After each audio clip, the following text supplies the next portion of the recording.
नमस्कार.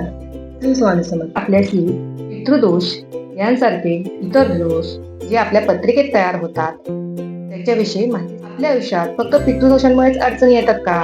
फार फार तर कालसर्प दोषाबद्दल आपल्याला माहिती असते. बरेच गुरुजी या दोषांची शांती करा असे सांगतात.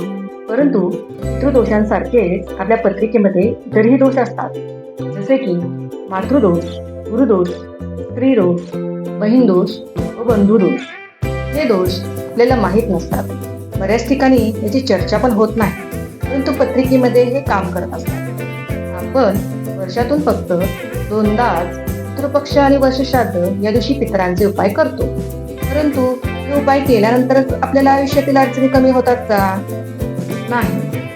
म्हणूनच आपण पितरांसारखेच इतर दोषांची पण माहिती घेऊया.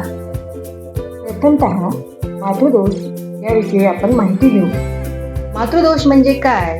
पत्रिकेत 12 भावांपैकी कोणत्याही भावांमध्ये चंद्र या ग्रहासोबत राहू किंवा केतू किंवा शनी या ग्रहांची एकाची युती होत असेल किंवा दृष्टी संबंध येत असेल तर मातृदोष आपल्याला बघायला मिळतो.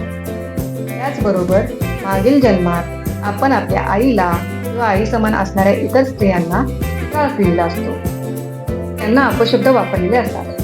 त्यामुळे हा दोष आपल्या पत्रिकेत निर्माण होतो. याचे परिणाम आपल्याला काय भोगावे लागतात? आपल्याला या आयुष्यात सतत पैशाची चणचण भासते.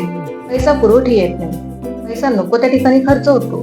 आपण ज्या व्यक्तीला पैशाच्या स्वरूपात मदत केलेली असते त्या व्यक्तीकडून आपल्याला हव्या त्यावेळी पैशाची मदत होत नाही, किंवा आपल्याला थोड्या प्रमाणात ती व्यक्ती पैसे देत जाते.